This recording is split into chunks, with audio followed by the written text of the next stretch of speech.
Welcome to the Just Ingredients podcast. I'm Cara Lynn, and here we talk all things nourishing to the mind, body, and soul.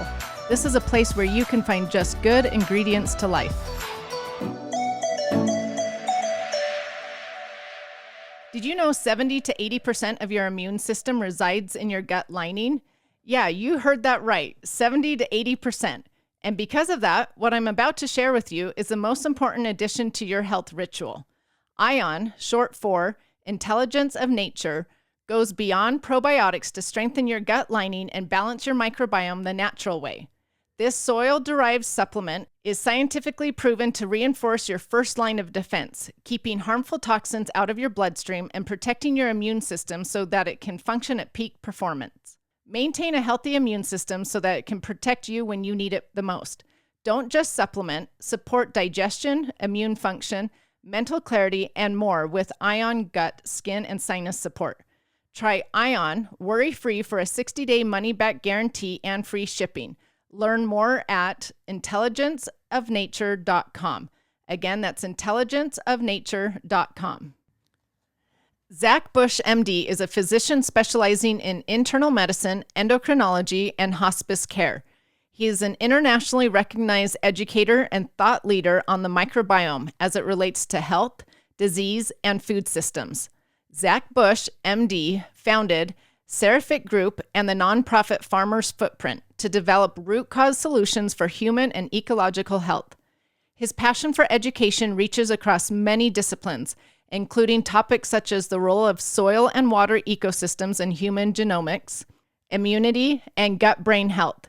His education has highlighted the need for a radical departure from chemical farming and pharmacy, and his ongoing efforts are providing a path for consumers, farmers, and mega industries to work together for a healthy future for people and the planet. Welcome to the show, Dr. Zach Bush. It is an honor to have you here today. I have read your stuff, followed you on social media, just learned from you for years, and it is such an honor to have you here today. Thank you so much.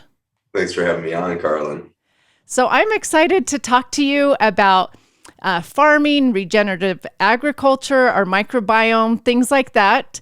But before we begin, why don't you just tell my listeners a little bit about yourself, your background, and what you're currently studying? Sure. My background professionally was, relevant to now at least, began in medicine. I was going into engineering is, I guess, relevant to the journey, but took a year off, went to the Philippines and got to work with a group of international midwives there birthing babies. And that was a real huge wake-up call to my life. Just fascination with medicine in general and fascination with the human body at that point.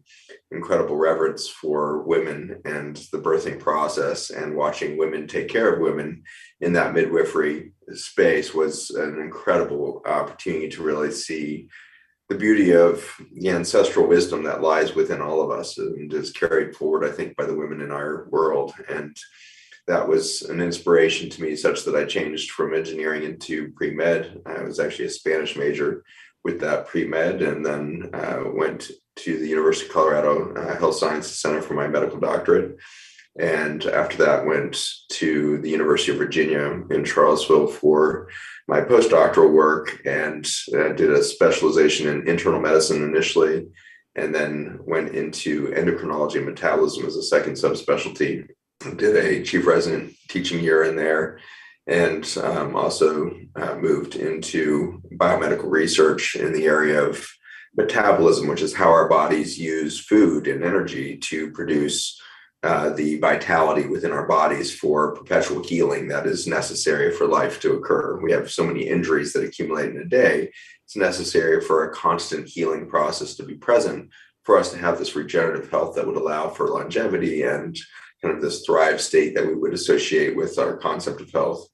And so that took me ultimately into cancer research and understanding the collapse of metabolism through the kind of poisoning of the mitochondria, which are the bacteria that live inside of our cells. We have about 200 to 2,000 of these little tiny bacterioids that live inside of our cells, and they break down the carbon-based energy in the form of carbohydrates or fatty acids into light energy again. They liberate the light energy that was stored in those carbon molecules from the sun through photosynthesis and the combination of carbon dioxide, CO2 in the atmosphere into these long chain carbons of carbohydrates and fatty acids through another bacterioid that lives in the plants.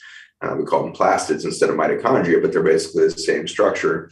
The famous one is chlorophyll in the green leaf of the plant, and that takes the carbon dioxide and turns it into those long carbon chains that function as a battery to carry energy to us. And so I was studying the effects of toxins in our environment and the toxins that we might add to chemotherapy to help kill cancer cells via these mitochondria.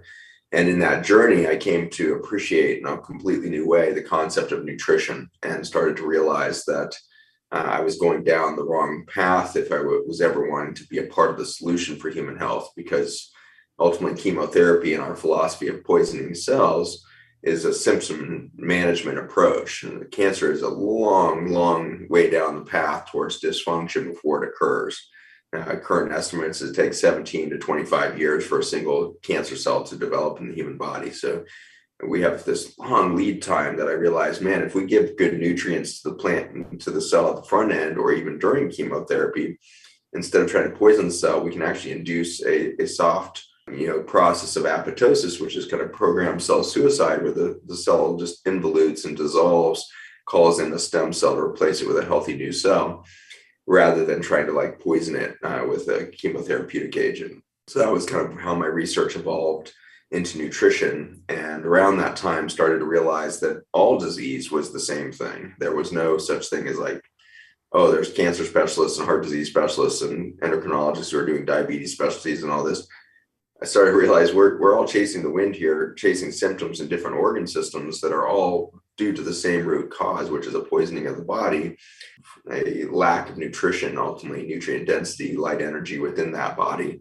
And so we have failing energetics at the cellular level, and therefore we manifest diseases in all kinds of different patterns based on our specific stressors. But the cause is ultimately this chronic inflammation, chronic dysfunction, chronic loss of communication at the cellular level. So that was my journey into this whole issue that brings me onto your podcast, which is food and nutrition. And how do we start to really look at the human body with a sense of opportunity rather than a long list of diseases and medications? Wow, I love all of that. I could ask you a ton of questions just from what you just said. But like you said, I want to talk about nutrition, and I want to start at the very basics with the farming. And so has farming changed over the years to affect the nutrition? It has, yeah. And this was, again, my origin story. I didn't know that setting out. Doctors are not taught anything about nutrition. We have one little course in our first year of medical school called nutrition, but it's really just to kind of memorize the food pyramid and have some vague understanding of carbohydrates and protein and fats. But you ask any doctor, what is protein, and they're likely to tell you it's a fuel, an important fuel for the body. Protein is not a fuel. Protein doesn't function as a fuel. It can't be broken down into energy in the body. It has to be converted to glucose or sugar in the liver and then passed on to the cells to be fuel. So here we are, loading all of our athletes and bodybuilders with protein, thinking we're doing something to build muscle. In fact, we're stressing the liver and causing a lot of chronic inflammation in these athletes and the like through this overdose of protein. So we're just very topsy-turvy in our understanding of nutrition due to the lack of education and due to that education being largely chemical-based. We're really pharmaceutical technicians as physicians in this country rather than, holistic health people. So it was a long haul for me to start to learn what your question really gets at is, does the food matter and does the food change to help usher in this advent of chronic disease that we saw explode in the late 1990s and especially accelerate through the early 2000s. And now we're seeing the ramifications of it with massive epidemics in cancer, autoimmune disease, chronic fatigue, chronic pain syndromes, allergies to everything, the whole phenomenon of celiac disease and gluten sensitivity, all that. None of this existed when I went through medical school in the early 90s. So it was a real big debut of disease that happened in these last couple of decades, most of which had never been witnessed on any sort of scale of population health. And when I was going through medical school, the number one complaint in a primary care office was low back pain, and had been for 50 years. And suddenly, come 1996, suddenly chronic fatigue and chronic pain syndromes became the primary complaint of Mm. individuals going into their primary care office. And that was new, never did happen before. So what is that indicative of? It's indicative of that food chain and that farming system change that you indicate with your question that happened in around 1996. And in that, it really began in 92 and then took off in 96. But in 92, we started spraying wheat with a herbicide, a weed killer called glyphosate, which was made famous by the product Roundup.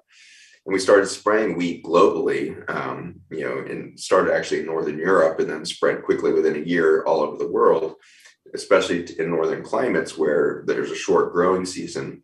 The Roundup was being sprayed directly on wheat to kill it quickly right at the end of the season to make sure it could be harvested before the first snow.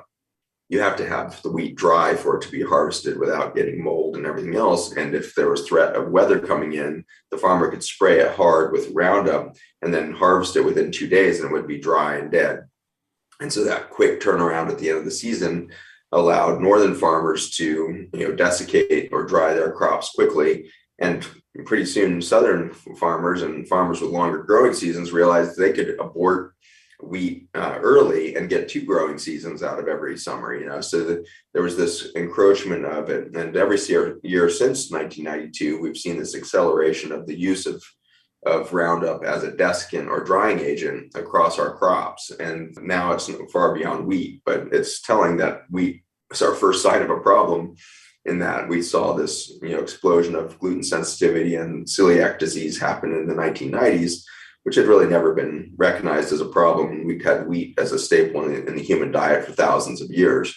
So we poisoned the wheat with this toxin days before harvest, allowing really high residues of this to occur that would end up in the human gut. And so our laboratory has been expert in the last 10 years of understanding how does Roundup actually injure the human body directly. And it turns out it does that by creating leaky gut. That inherent leak is caused by 2 big injuries from Roundup. Number one, it functions as an antibiotic in the soil system, but also in your gut. So when you eat wheat or other foods that are contaminated with Roundup, you end up with this high antibiotic exposure and you get a dieback of your gut flora. When you lose gut microbiome, you lose the regenerative repair rate of the human cells around it. And you start to get this fundamental leak across the gut membrane, and your immune system gets overwhelmed by whatever you're eating, whatever you're breathing. And so this consumption or this kind of overburden to the immune system or exposure through the environment is what we're really recognizing as kind of ground zero for the population change, health changes and disease processes that kicked in the 90s.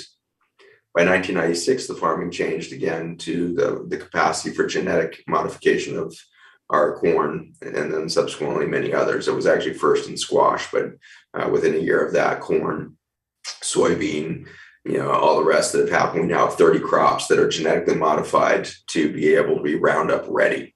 And so they didn't used to be called GMO crops. They were called Roundup ready crops, and they were sold to farmers as a really convenient way to farm larger swaths of land because they could spray all of the crop with a weed killer, preventing any weed development over the course of the season. And the corn could continue to grow in the face of this horrible, chemical that would have in days before killed the corn. And so now you can spray the corn because it's been genetically modified to accelerate the breakdown of Roundup at its root system. And so it survives better. And so that survival rate in the corn led to an accumulation of glyphosate within our food system, within our soil system, and unfortunately in our water system, such that if you accelerate to today, with where the vast majority of crops grown globally are grown under Roundup ready, genetically modified crops, and unfortunately goes far beyond that. We can talk more about the GMO setting later, but we've genetically modified our food to be sprayed with more and more toxin over time. And with that, we are now carrying in our food and in our water systems, river systems, and unfortunately even in our air that we breathe in the rain, these glyphosate molecules of Roundup. And so the glyphosate is now present in about 75% of the air samples taken in the United States, 75% or up to 85% of the rainfall now in our country. And so we're being, drenched literally in this chemical that functions as a potent antibiotic and breaks down the boundaries of our skin, of our gut, of our blood-brain barrier, of our kidney tubules. So we've turned into a leaky sieve of biology across the population over these short decades, and that's allowed us to manifest this disease epidemic. Wow. You know what is incredible to me is that I'll ask some of my followers and listeners, like, do you know what glyphosate is?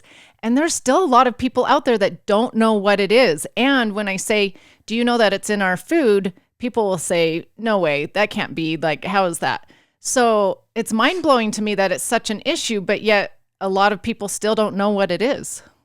Yeah, it's more mind blowing that your doctors don't know what it is. It's more mind blowing that the scientists that regulate these chemicals don't know what it is. So I've testified, a few times in front of the EPA now, and the EPA regulators don't understand the molecule. They don't understand the harms of it. We've presented over 180 peer-reviewed scientific controlled studies showing its damage both generationally as well as to the individual. And the EPA continues to approve the use of these compounds. And so there's a real unawareness that really occurs at every single level of the food system at this point as to the really massive detrimental harm that these chemicals are causing to humanity and to the planet as a whole.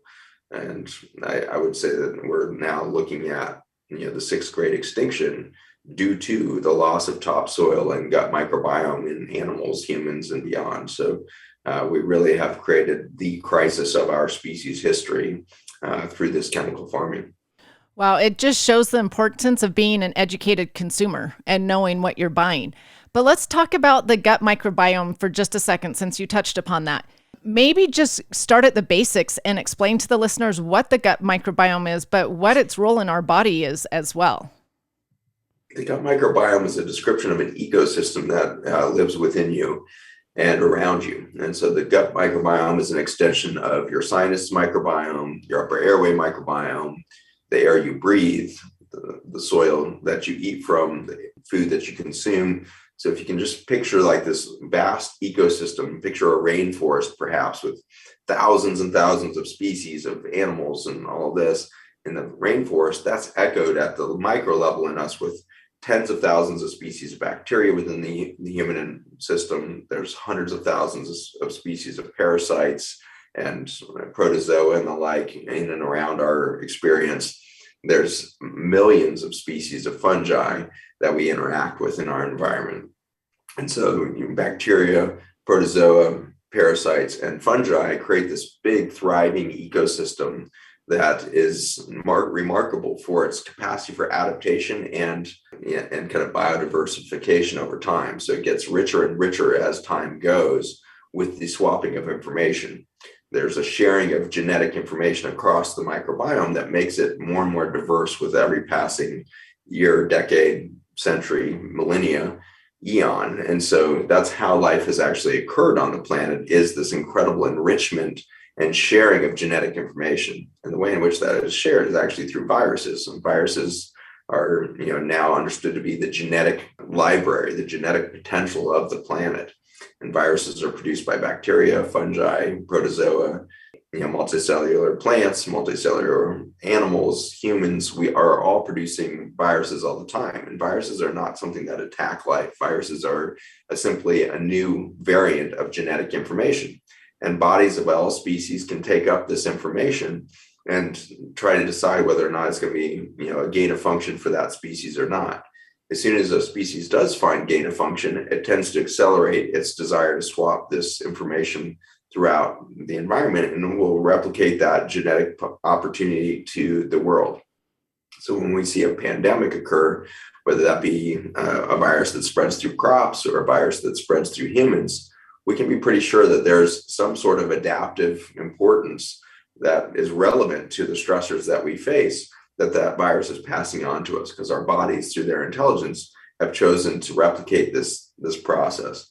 There's tens of thousands of processes that have to align to allow us to produce a virus. And so if I breathe in a coronavirus or the like, I'm going to only produce that at the cellular level if my environment in my body is saying, yes, I need this stimulus. I need the fever. I need a stimulus of regeneration within my body. I'm facing a stressor that my body is needing help to regenerate.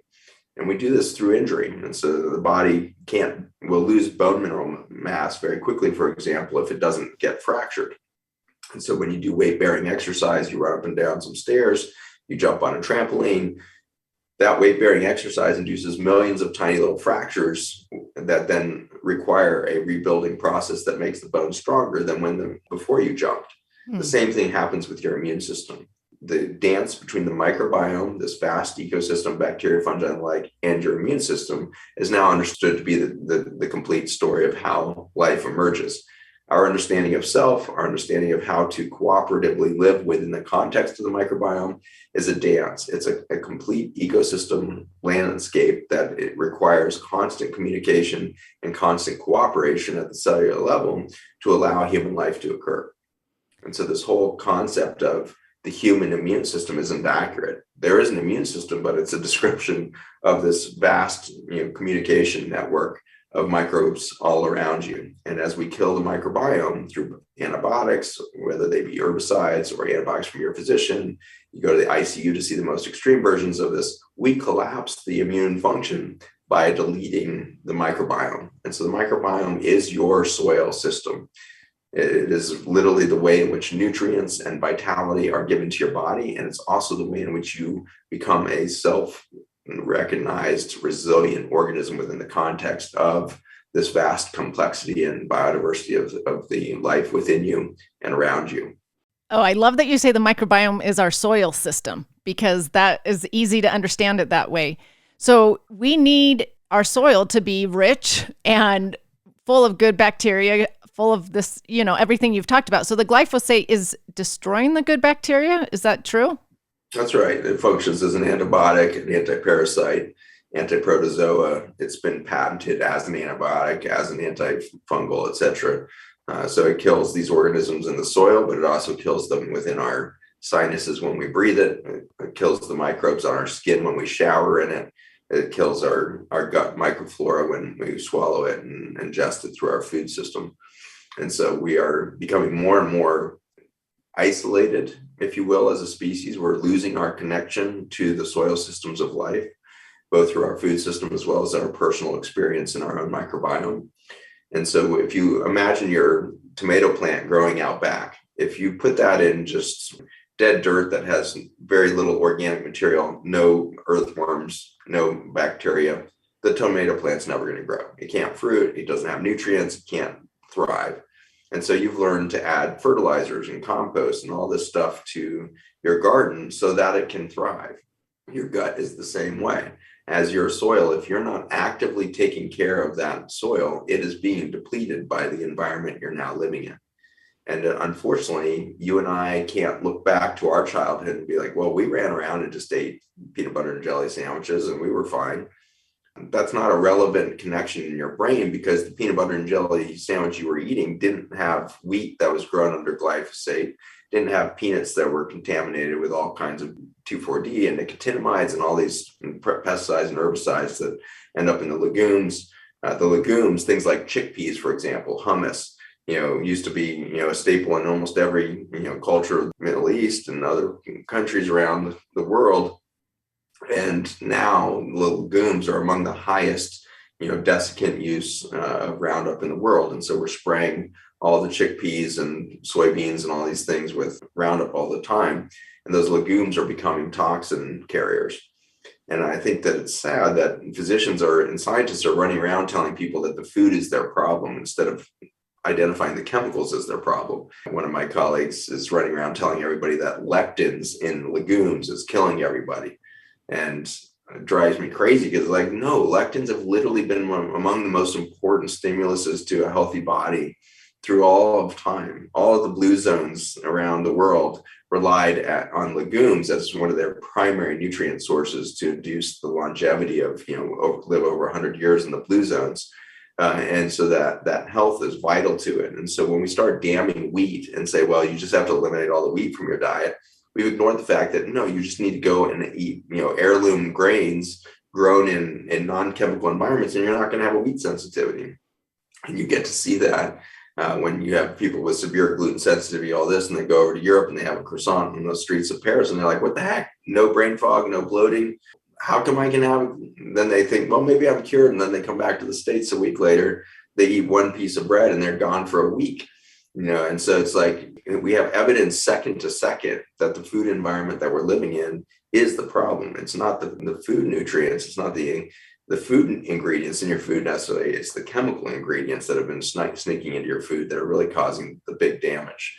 And so we've got to come to terms with the fact that we have to mandate, testing and labeling of our food system again. There's no responsibility at this point for farmers to grow ingredients that don't harm us. The government's not paying attention. The government continues to write them a blank check as to how much they can use in these environments. Nobody's testing glyphosate residues on foods coming into the US. Other places they are. Japan, Russia, Germany, these countries have become litigious about where they're getting their food imported from and making sure there's no chemical residues detectable in those foods. Germany has refused to take any grains from the United States and Canada. No North American products allowed, really, from our commodities growing environments in the United States into Germany. They get all of their grains imported from the Ukraine and Russia, where they have very high quality, organically grown produce still. And so Germany is recognizing as a nation that their public health and the cost of maintaining public health is directly related to their importation of American, food system. And we're seeing that globally now. If you take American food grains, you're going to have obesity, diabetes, chronic pain, chronic fatigue. You're going to get all of it, everything we have.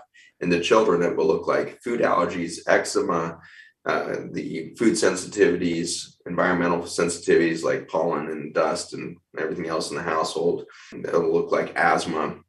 It will look like attention deficit disorder. It'll look like autism spectrum disorder. All of these things are the result of severe leak across our systems of the blood-brain barrier, kidney tubules, vascular system, and ultimately the gut. And so we are leaking as a population due to this chemical contamination of our food system. And we are now exporting that to the world. We're exporting our genetically modified crops so that farmers globally are being forced to start to grow these through economic pressures and incentives and stuff like this. And so Brazil is now the #1 user of glyphosate containing chemicals and genetically modified crops globally. And so we've exported this behavior and this poisoning of the food system to the developing world now. There's a huge push right now by the chemical companies to get India to adopt our practices. China already did. China actually produces the vast majority of glyphosate on the planet. And so our countries are one at a time being drenched in these chemicals, and the public health consequences follow within just months to a few years after adoption of these practices. I think Africa is our one last hope. Africa is the only place that we have an improvement in fertility. Human fertility is still measurable. Everywhere else in the Western world and now in the developing world adopting these chemicals, we're losing human fertility.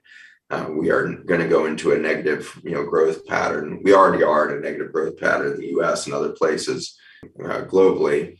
And we're going to see that contraction of population across the developed world. We've had 50% drop in sperm counts and all of this. More than 50%, we're now approaching 62% or something like that drop in sperm counts across Western civilization. So we are seeing this brink of human existence, really, life on Earth, as we continue to contaminate our food and water systems. It is so frustrating, especially that the U.S. will do nothing about it. And it's frustrating that more people aren't aware of these toxins. So it sort of could be overwhelming to the listeners, like, oh, great, then what do I buy? Is there a certain label to look for to avoid some of this glyphosate? Yeah, it's a very difficult scene in a grocery store right now to make any heads or tails of it. One of the best websites out there right now to help you as a consumer is the Environmental Working Group out of Washington, D.C. They've been screening food for a decade now for chemical residues, and they publish the Clean 15 and the Dirty Dozen on their website. So if you Google Clean 15, Dirty Dozen, the EWG, Environmental Working Group, will pop up. And that website shows you what are the 15 food crops that are clean, even under conventional grows, so you don't necessarily have to buy them organic. And then what are the dirty dozen? What are the top, most contaminated ones on the market? And Number one is always strawberries. Strawberries are horrifically sprayed. They're sprayed right up until the moment they're harvested. And so strawberries, if you're not really growing your own strawberry, probably just skip it. But at the very least, you have to get them organic. But even organic have residue at this point because the strawberry environments are so heavily sprayed. And so even if you're a field or a couple fields away from conventional growing and you're trying to grow organic strawberries, the amount of glyphosate and Roundup in the water table that you're irrigating your crops with still has residues adequate to end up in the food. So very, very difficult to get a clean strawberry in the planet unless you're growing it in your own backyard, in which case you're getting it as clean as possible, acknowledging that there is, trace amounts that are still in the rainwater and everything else, but you're going to get as clean as possible in your backyard. So the dirty dozen are really the ones that you either want to eliminate from the diet, especially for your children, or, get them from your backyard or organic / biodynamic or permaculture or regenerative, supply nearby. But right now, regenerative, agriculture, which is something we should probably go into deeper, but regen only accounts for 0.01% of the farmland. So, it's like not available in mass. And so the Clean 15 Dirty Dozen can be that initial guide for you and your family to say, wow, these are the food behaviors we really need to change in the home to reduce the amount of, toxins and pesticides, herbicides that are ending up in our food system. Okay, let's actually talk about regenerative agriculture, because sometimes people mix that up with organic, but they're two completely different things, correct? Yeah, that is correct. Yeah, I actually, got deep into this in 2017 when I had already been preaching on glyphosate for years, and our lab had already shown much damage. And I was going around preaching the importance of organic, agriculture and organic production. And we went to film a documentary that I wanted to produce to show the world the damage of glyphosate and its impact on cancer prevalence throughout the United States and the like. As soon as we started that filming, we were up in a farm in the northern, catchment area or the water catchment zone of the Mississippi River up in Minnesota. And that first farm we stopped on, we got to film a soil and health, advocacy program. And they were showing the differences in soil architecture and soil quality between conventionally grown to organically grown to regeneratively grown foods. I had actually never heard of regenerative agriculture in 2017. It was a new concept for me. But I was devastated to watch that again and again, the soils testing under organic environments were no better and often worse than even in the conventional chemical grown environments. And I was dumbfounded that was possible. I was like, what are we doing to the soils of organic food? And unfortunately, what we're doing is we're over disking or over plowing that soil. Instead of spraying a weed killer, we disc that soil over and over again over the course of a year. And by so doing, we destroy root systems, we destroy the mycorrhizae, the mycelium of the fungi, and we lose that soil architecture very quickly. We kill earthworms with the over disking, we over dry the soil, we create, prevalence of drought intolerance and flooding and silting of the soil. We're losing topsoil like crazy across our country now. The average farm in the United States, both organic and conventional, is losing about 2 tons of topsoil for every acre that we have under use. And so those 125 million, 150 million acres, you multiply that by 2 tons of topsoil, we're losing 11% of our gross domestic product in value in soil losses every year in this country. And so literally the foundation of the food system is the washing into our rivers and oceans through the death of the architecture of the soil. So regenerative agriculture steps in as the solution there. And so when we changed our mindset from just tell everybody to eat organic to we started a nonprofit called Farmers Footprint to start to raise awareness that organic's not enough. We've got to go beyond that and start taking care of soil architecture and soil biodiversity. And to do that, we need to start to understand the importance of biodiversity within soil systems, within cover crops and the like. And so in a nutshell, regenerative agriculture is a description of a change in philosophy for the farmer. Instead of being a strawberry farmer or a wheat farmer or whatever, these become farmers who are focused primarily on the quality and nutrient density within their soil systems. And when you change your mindset from crop grower to soil grower, it's a big, big shift of the mind, but it leads to this incredible opportunity for the farmer. Right now, we're seeing about 8,000 farms go out of business every year in the United States now, where the death of the family farm has been heavy upon us for over a decade now, and it's accelerating. And largely that's because of a loss of financial wellness to the farms. They're going bankrupt. They're losing their capacity to be multi-generational farms. So they're losing the succession planning to the younger generations, because their younger generations are watching their parents go deeper and deeper into debt. The parents are literally saying, don't go into farming. It's not going to exist another 10 years because there's no money. We can't continue this. Our soil's dying, costs more soil inputs every year. We're sort of paying more money for fertilizers that grows crappy immune system plants. So we have to put in more herbicides and pesticides. And so there's this vicious cycle of inputs as you put a piece of land on ICU like cost and ineffective management of intensive care unit kind of intravenous therapy to the dirt that's dying, the plants that are failing and dying soils, and the families are giving up. And so we have to reverse that. Unfortunately, regenerative agriculture has shown its ability to not only change radically the financial wellness of the farm, it changes the livelihood of the individual. We see farmers coming out of depression, coming out of their suicidality. We have the highest suicide rates in farming history in the country right now.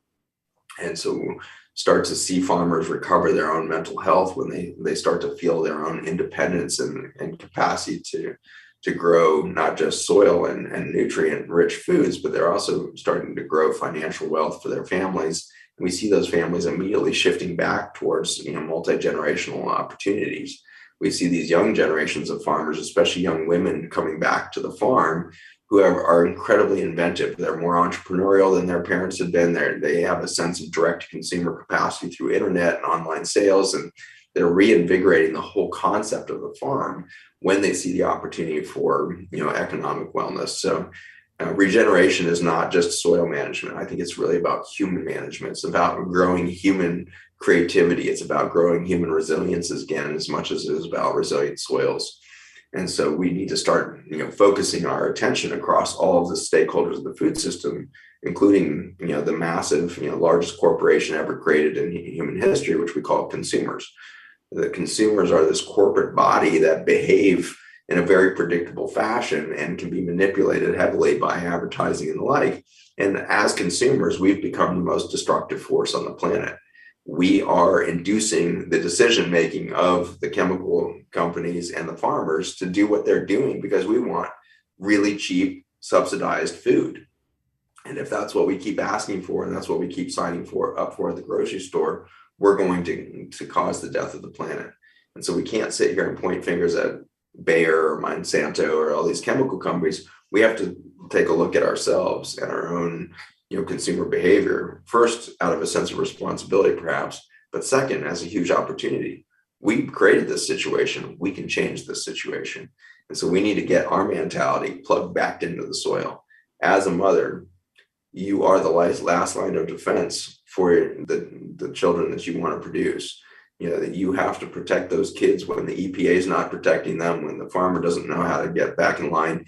You're the one that has the opportunity to really fundamentally change it, because as mothers, you guys control some 85% of household spending decisions, and therefore you are controlling some $15 trillion a year of gross domestic product. And so, man, you have a lot of money to spend. And at $15 trillion, just the U.S. mothers, you guys are ready to change the entire globe, not just the U.S. Your behaviors are going to change our importation from China and from Europe and from Africa and South America. You can help radically change the way that we interact with our nature when you start to see yourself as part of that nature and not just a consumer of downstream processed foods. Wow, that is a huge responsibility upon mothers. And so do you suggest that we start with voting with our dollars? What we pay for the good stuff rather than the glyphosate-filled stuff? It's one of the components for the beginning of the journey. But I also think, what you're doing by listening to this podcast is important. Education is a critical first step, because there's a lot of greenwashing that happens out there. Like product, you go vote with your dollar and the label looks good, but there's a lot of, hidden, messaging in there that unfortunately doesn't necessarily translate to good for the planet. And so in the end, what you really want to do is start to understand food systems again at the root of it. And I think the only way to do that is through human relationship. Instead of becoming an expert at reading packages, you might want to start really becoming an expert in human relationships with food systems again. And that would be know your farmer and become a farmer. At that micro level, a backyard garden becomes your rooted system and understanding of what a tomato tastes like. Children today don't know how to eat vegetables and fruit because they've never seen it grown. They've never participated in it. A kid who grows a tomato plant will eat tomatoes. A kid who grows a mint plant will eat mint. It just happens. You can't prevent them from eating it because they are so intrigued and they are involved in the creative process with it. A kid who sprouts their own sprouts will eat the sprouts. And so you can immediately change the behavior and relationship of children to food by helping them become part of that agricultural experience, that farming, gardening experience. And so your household has the opportunity, I think, to begin there, because just voting with your dollar and trying to get the fanciest food on the shelf isn't working. Like I said, organic is not changing soil.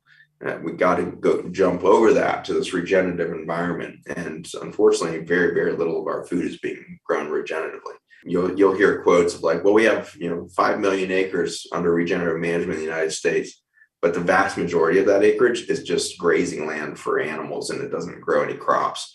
And so you go and get strawberries and your potatoes and everything else, they're still conventionally grown or at best organically grown. So we haven't really moved the needle yet on food production under regenerative management. It's because there's a huge change in mindset. There's a change in resources that farmer is going to need. There's a change in behavior of the labor on the farm and a re-education at all of those levels. So we launched Farmers Footprint to not only educate consumers, but also start to educate farmers and start to connect consumers back to farmers to help them make this leap towards soil management that we're desperately needing to regain health in this country. I love that you suggested growing your own food because it's so true. We grew a mint lime plant, just something different this year in our garden. And every single kid was like, oh, I want to taste it. I want to see what this tastes like, So they will taste your food because they're just curious, like you said. But I am curious about this regenerative farming. Is there a label on foods out there saying that it's produced through regenerative farming or not yet? There are certifications that are out there. Rodale Institute, along with conjunction and funding from Patagonia, have created a regenerative organic certification, ROC, and it's not regulated by the U.S. government as the USDA organic is. I see that as a good thing at the moment. Like it is certainly starting to move us towards the right thing. The challenge of those is it actually doesn't have a way of actually showing you that the food is actually nutrient dense. It doesn't actually screen for toxins, all this stuff. So it basically says that farmers are starting to change their mindset on that land that you're buying from, but it's far from a complete model. There is a glyphosate residue free, I think it's GF, glyphosate free certification that is available out of France. And our dietary supplements in our company and a few others around the country are starting to use it. Foods are by and large not using it yet, but will, because it's almost impossible to find ingredients that aren't contaminated with glyphosate. So it's very hard to get glyphosate free when you're using large amounts of commodities crops as ingredients in your granola bar or your packaged chips or whatever you're making. And so you won't see much of the glyphosate free label around outside of the highly controlled environments of dietary supplements and things like that. But I think we will see more and more. Right now, there's 275, I think it was last count I heard, new certifications coming down the pike for farmers to certify their food as everything from kind of free range to regenerative to regen organic and all these labels. And the farmers are fed up. The farmers are tired of the burden being on them to pay all this money to become certified, when in fact they can't even sell their regenerative organic crops because there's no infrastructure for them to get that to market at the value added price points that they would expect. And that's due to a lack of infrastructure as well as a lack of communication between the restaurant table or the consumer at the grocery store and that farmer. We've so centralized the food system, and there's so many middlemen involved in the process of getting food to the table that you can't ask one farmer to change their methodology and expect them to succeed in that. You have to have a whole system of change in place. And so we've launched a big fund, Biome Capital, to try to start to rethink global macroeconomics around farming and food systems in this systems approach, where you can't just invest in the soil. You got to start investing in localized, storage and distribution, transportation for those value-added clean crops, so that they're not just being stored in a big silo with the rest of the corn in Oklahoma or wherever you're at. And so we need those systems in place, but we also need ag tech. We need new technology to allow farmers to track residues in their systems. We need of chemicals. We need farmers to be able to track, which batch of produce is going where, or which batch of legumes or whatnot are ending up in what feedstock or whatnot throughout the country. So there's an opportunity for us to really recreate the whole food system from the bottom up now, as we start to realize regen is our only way out of this crisis. We've got to be soil centric in our entire food system. And to do that, we can quickly achieve that. Within the next 8 years, 10 years, we could have a universal adoption of these practices, but it's going to take all the stakeholders being at the table. And we can't do the organic journey. We're 40 years into organic foods, and still only 4% of consumer foods are grown organically. We can't go at that snail's pace and expect to survive. Our extinction event is pending too fast now. We've only got 80 to 100 years maybe left to reinvent human life on the planet, but estimates are now that we only have 60 harvests left on the planet under current management globally. We are losing the ability of our soils of the earth to make food. And that's a crisis that just can't be metriced. It's the biggest existential threat we have. It is the cause of the last great extinction. 55 million years ago, we saw 90% of life on Earth disappear when an asteroid hit the planet and covered all of the topsoil in this layer of dust and choked out the ability of soil to thrive and produce biodiverse life. And so we saw this massive death of the planet, where we are now that existential threat of the asteroid killing topsoils as consumers and as farmers, responding to that consumer chemical behavior. We are in that journey. So we have to all come together as consumers, as farmers, as technology developers, as hardware developers. We need to all come together and say, all right, how do we do this as fast and efficiently as possible to achieve the goal of every acre of land on this planet needs to shift back into a co-creative experience with nature rather than an extractive process from her. Wow. Okay, I have 2 questions for you from that. So one, are topsoil destroyed because of all of these herbicides? Is that the main reason? That's definitely number one. And number 2 is disking. So even whether conventional or organic, we overplow.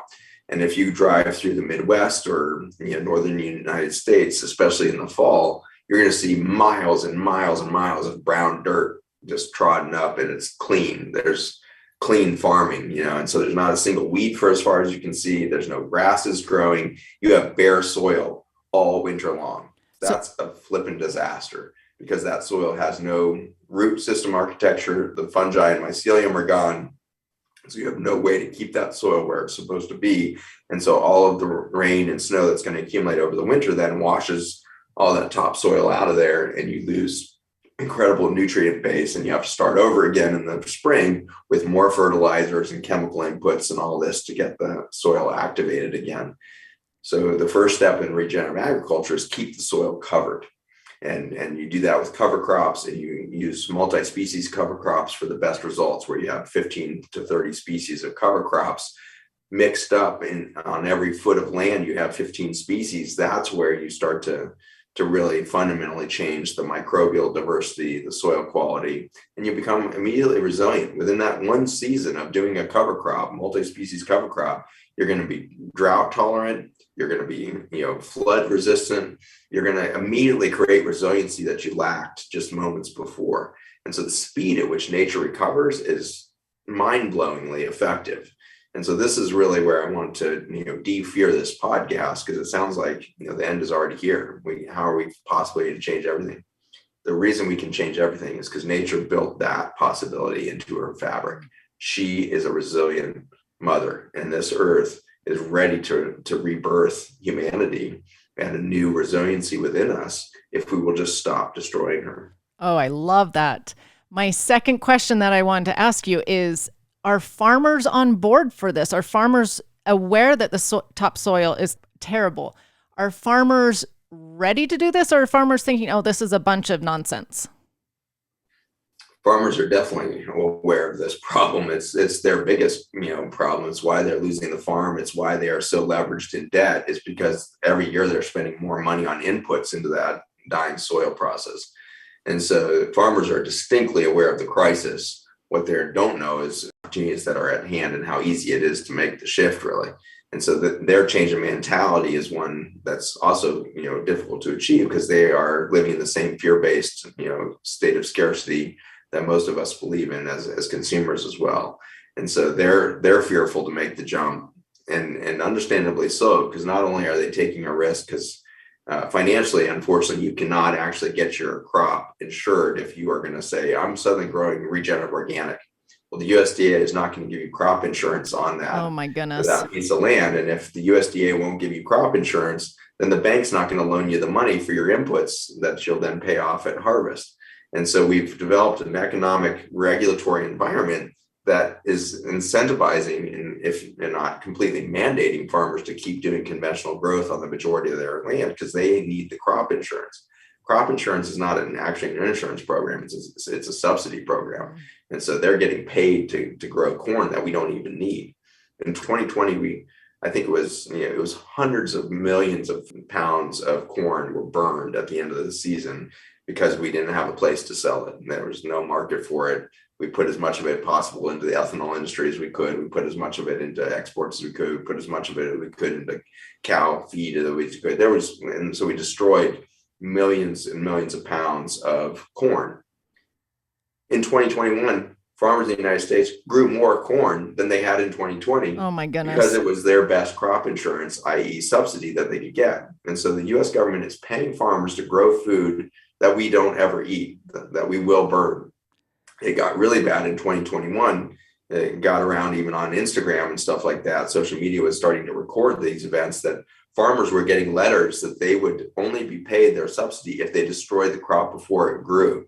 And so they were being asked to mow down their crops with mowers before they even came to maturity. And so they would be given cash payments for every acre they mowed down of corn, soybean, other things. And so you've got these farmers destroying crops mid-season for the first time in our history. And so we are at a level of insanity with our, government perverted spending, incentives and subsidies and weird behaviors that we're doing through that process that's completely perverting the entire global economy of food systems. Because you can imagine if we can produce corn for free, basically, the government's paying us more money to grow it than it costs to sell it. And so we're putting all of this, ridiculously cheap grain on the market globally. It's putting farmers out of business all over the world. To try to combat this, other countries use tariffs. And so they use these trade and tariffs or taxes so that if a bushel of corn is being moved to Europe, it gets a tax thrown on it so that farmers in Europe can compete with that price point. But when we signed NAFTA under Clinton, we destroyed agricultural economies throughout all of Mexico, Central America, and South America. The North American Free Trade Agreement took away all those tariffs, and suddenly farmers all over that whole sector couldn't compete with all of this cheap grain on the market in the US, and they all went bankrupt. There was 50,000 farmer suicides in Mexico, Central America, and South America in just those first couple of years after Clinton signed that bill. We destroyed farming in the north and southern hemispheres of this side of the planet. And so we are really perverting not just soil, but also economics through current regulatory and tax environments of the U.S., and the Farm Bill being really at the heart of that. Wow. So as you were talking throughout this whole podcast, at first I was like, Okay, the soil is the root problem. Then you're talking, and I'm like, okay, it's consumers that are the root problem. Then I'm thinking it's farmers that are the root problem. Now I'm like, it's the government that's the root problem. So there's multiple facets to this issue. We agree. We agree. So at Farmers Footprint and Project Biome, our big 501c3, we see the need for awareness, education, innovation, and policy to change simultaneously. And so we're trying to bring stakeholders together across the whole gamut to do this. I would welcome everybody to let your congressmen and women and your senators from your state get them a phone call or a letter in the next couple of months and tell them they have to participate and be aware of what's going on at the White House Council on Food Nutrition Density that's happening in July. So our group and many others are trying to bring a new body of legislation forward, new recommended legislation around changing our whole farm bill and food incentives to look at the food density or nutrient density rather than bushels per acre of corn. I'm so glad you said that because a lot of times people are like, well, I don't know what to do. I'm just that one little person. But sending an email is something we can all do that is so easy. So thank you for sharing that. So as we wrap up, because I could talk to you about this for hours, I have so many questions for you about how it affects our health and how it affects the world and things like that. What can we leave the listeners with to give them hope for feeding their children, hope for a better soil, hope for better health? What advice can we give them? I'm pretty excited and optimistic about everything right now because I believe as we come to terms with what we've done to the food system, what we've done through chemical agriculture, and therefore what we've done through chemical medicine, the pharmaceuticalization of farming and physicians, we have poisoned ourselves. But we did that out of a single psychological break or a philosophical schism that we developed, which was we believed we were against nature. And if you look up nature in the Oxford English Dictionary, it says that nature is all living things on earth, landscapes, plants, et cetera, as opposed to humans or anything humans have produced. And so in the definition of nature, we didn't only write ourselves out of it, we put ourselves in opposition to all living things. That schism, I think, gets echoed across everything humans do. All of our technologies, all of our innovations, all of our socio-political systems, all have this belief that we are against nature. And this is inherently this scarcity mentality. We have left behind the understanding of abundance that was in existence in all of our indigenous roots. The indigenous peoples all understood that nature was abundant and the planet was the source of wellness, was the source of nutrients and everything else. And so agriculture was a co-creative process with Mother Nature. And it was understood. I just was visiting the Achuar tribe down in the rainforest of Ecuador last summer. And they've been practicing the same farming practices for 40,000 years in the same environment. And they thrive. One of the cool things about hanging out with them is in their kitchens, they have no refrigeration and no storage needs because they simply go out in the environment every day and they collect from nature what they need that day. And there's no need for this, sense of scarcity and this sense of stock and piling or anything else because they know nature's going to provide. And they know that nature is dynamic. And so every family has to have 3 different gardens in 3 different ecosystems within the rainforest. Some are highland, some are, low by the water, some are in the deep forest. And that way, if there's a disruption in the ecology that year, they only lose 1 or 2 of the farms and they still have food independence. And so they've built this incredible, not only regenerative, ancient gardening technique that we all used up until the last few decades. They also understand the importance of diversification of food sources and diversification of environmental and resources in that context. And so these are the indigenous roots we all come from. We all come from some indigenous line that figured out how to be resilient and adaptive within food systems and beyond. And if we look at, the real crisis that we have on the planet, it's hardly limited by food. We have massive socioeconomic crises globally. We have wars, famines, the whole thing going on all over the place. We need to come to terms with the fact that all of those are symptoms of this separation from nature. And so my excitement is that as you start to become a food scientist in your home, as you start to become that food advocate, soil advocate in your own home, you're also going to have the opportunity to start to rethink everything in your life. How do you reconnect to nature in your children's education? How do you reconnect in the way in which you do transportation? And how do you reconnect to nature through the way in which you do entertainment? Can you unplug from Netflix, but for once a month, do your Netflix movie or whatever? But the rest of those, can you do them on the backyard porch, making music together again, as we always did on porches in the evenings through all of human history? Can you dance by the fireside again? Can you start to rethink the way that your days flow radically? It's critical. If we don't radically re-envision the future of humanity, we will disappear.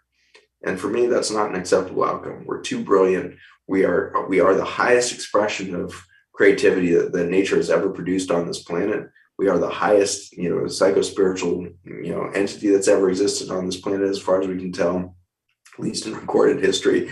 And so we need to embrace that opportunity as this incredible spark of life on the planet, with the change of mentality where we write ourselves back into nature, understand ourselves to be co-creators instead of consumers.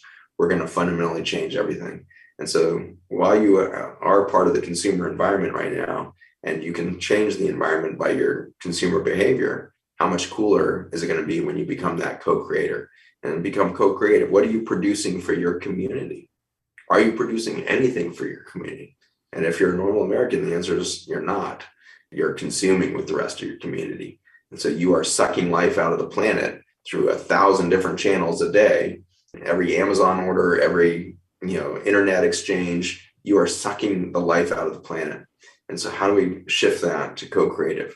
It's as simple as finding your passions, because your passion that you were born with and that your children are right now, embracing as 3-year-olds, 4-year-olds, 5-year-olds, they weren't born to order Amazon. They weren't born to create chemical crops to be consumed. You and your children were born with a soul path, with a soul purpose, with a soul passion for joy and resilience that had absolutely nothing to do with what your day-to-day looks like. And so what we're doing as a group, as I've completely reinvented my clinic, because I realized there's no amount of disease management I can do to stop the tide. We will die no matter what. I can be the world's best doctor, and if I'm just treating downstream symptoms of this whole collapse, I will have absolutely no positive impact on the outcome. We will still go extinct. And so I've changed my mentality as a practitioner to say, how can I co-create with my patients instead of just be the stopgap to their disease process? And so we've created the journey of intrinsic health, the understanding that every single one of us has that soul within us, has this mission within us. And we're showing up right now at the tipping point of all things on great purpose. So what is your purpose? Why did you show up right now? I'm intrigued. I am very intrigued that you showed up right now. You and 7.9 billion other souls, which is more than we've ever had on the planet as a total in all of human history. We have more right now. And so we have more souls on the planet than has ever existed in human history in our 200,000 years. And we've showed up on purpose to be at this change point where we rewrite ourselves into consciousness, into nature itself. And in so doing, we're going to rebirth a completely different humanity. I hope we discover our humanity. And so there's this opportunity right now that is sitting here. And the Journey of Intrinsic Health as an 8-week program is really reconnecting you and your family to this inner knowing, this deep connectedness within you that makes you part of the solution. Perhaps the solutions we haven't even seen or imagined yet in our conscious minds, but they sit within you in the subconscious state. And it's why you showed up. And it's why you are being called to be a mother right now. It's why you are being called to be, an arbiter of this consumer behavior machine and everything else. You showed up right now to change all of that and do it in beautiful ways. And you're here to manifest a new future for us. And so I recognize the beauty within each of you. I honor each of you because in this single podcast, I think you've seen the crisis moment. And I hope you're feeling within you the spark of opportunity to change everything and become part of that fundamental cataclysmic metamorphosis of our own consciousness, of our own existence, so that we will not only survive the next 80 years, we'll come to thrive in a whole new way. Thank you so much. I absolutely love those thoughts. I encourage all you listeners to really ponder what he just said and try to find your purpose. That's where it begins. So thank you so much for explaining it like that. Will you just tell my listeners now where they can find you and where they can find more about Farmer's Footprint. Sure. My education platform is just at my name, zachbushmd.com, ZACHBUSHMD.com. There's a lot of free education there. There's the Global Health Education Summit that's happened. We have 30 hours of content there or something like that for you to consume now. It's on a lot of the back, science behind what you've seen glimpses of in this podcast. That's all free. There's access to health courses on Commune, which is a great educational platform. Those courses are like $25 a piece through Commune. And then there's the big Journey of Intrinsic Health, which is an 8-week program where you have the one-on-one coaching, or you can do group coaching at a cheaper price point for that, journeyofintrinsichealth.com on that website. And then the nonprofit is farmersfootprint.us in the United States and North America. And then for Australia, we just launched another sister nonprofit, farmersfootprint.org.au for Australia there. So join those missions. We would thrive with your financial and community support to Farmers Footprint. We have a great Mighty Networks there system there. So once you join Farmers Footprint and help us there, you can join these weekly events that happen as you hear farmers getting together and reimagining the food system, but also reinventing culture. We have farmers that have started poetry groups, and getting to know these farmers is one of the most miraculous things you'll do. You will rediscover yourself in amazing ways when you get to hear people that are at this intersection between soil, plants, and human future. These farmers know their role, and they want to be the highest version of themselves, and to get to witness that and be a part of that is a beautiful thing. On farmersfootprint.us, you'll see over 100 different Meet the Farmer experiences and different farmer stories. And those feature farmers that are likely in your region throughout the United States. We also are starting to feature some overseas as well. But they're incredibly empowering stories of how farmers are creating these regenerative food systems and how you can be connected to that as a household leader that you are. So those are some ways you can connect, and would be honored for you to be part of that greater community. Thank you so much. And I encourage you listeners to go take advantage of all these resources. There is so much free information and ways that you can help and do your part. So go take a look at all of those different resources that he just talked about. And then Dr. Zach, I end the podcast every time with asking my guests what they have found to be the best ingredient in life. What would you say that it is? It's you. You are the best ingredient in your life. Love that. You showed up right now, and you are the most powerful expression of the divine. Within you is a soul that animates you, and that is, I believe, as old as time itself, perhaps. And so when we think of the divine, when we think of deities or nature or God, if we use this lexicon, that is within you. And that is the I am within you. And so when you find that I am, when you find that sense of purpose, you will cook a very lovely meal that we would call a life. And so you are the best ingredient in your life. You need to value yourself at that level because you are a precious miracle among us. And we're very grateful you showed up right now. No guest of mine has ever said that as the best ingredient, and you just won the award for my favorite ingredient. I am going to remember that always. I love that so much. Thank you, Dr. Bush, for being here today. I know you're an extremely busy person, and so for you to take the time to be here on my show is an honor, and I know that the listeners have learned so much from you today, so thank you so much. Blessings for all of you. Thanks for having me on, Carlin. Did you know 70 to 80% of your immune system resides in your gut lining? Yeah, you heard that right, 70 to 80%. And because of that, what I'm about to share with you is the most important addition to your health ritual. ION, short for Intelligence of Nature, goes beyond probiotics to strengthen your gut lining and balance your microbiome the natural way. This soil-derived supplement is scientifically proven to reinforce your first line of defense, keeping harmful toxins out of your bloodstream and protecting your immune system so that it can function at peak performance. Maintain a healthy immune system so that it can protect you when you need it the most.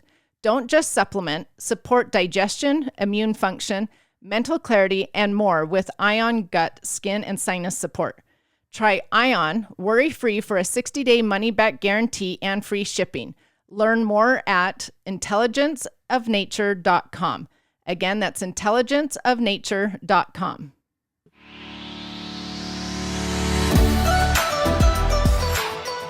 Thank you so much for listening. Remember to subscribe to the Just Ingredients podcast to learn more about your health and good ingredients to life. Plus, get daily tips at just.ingredients on Instagram.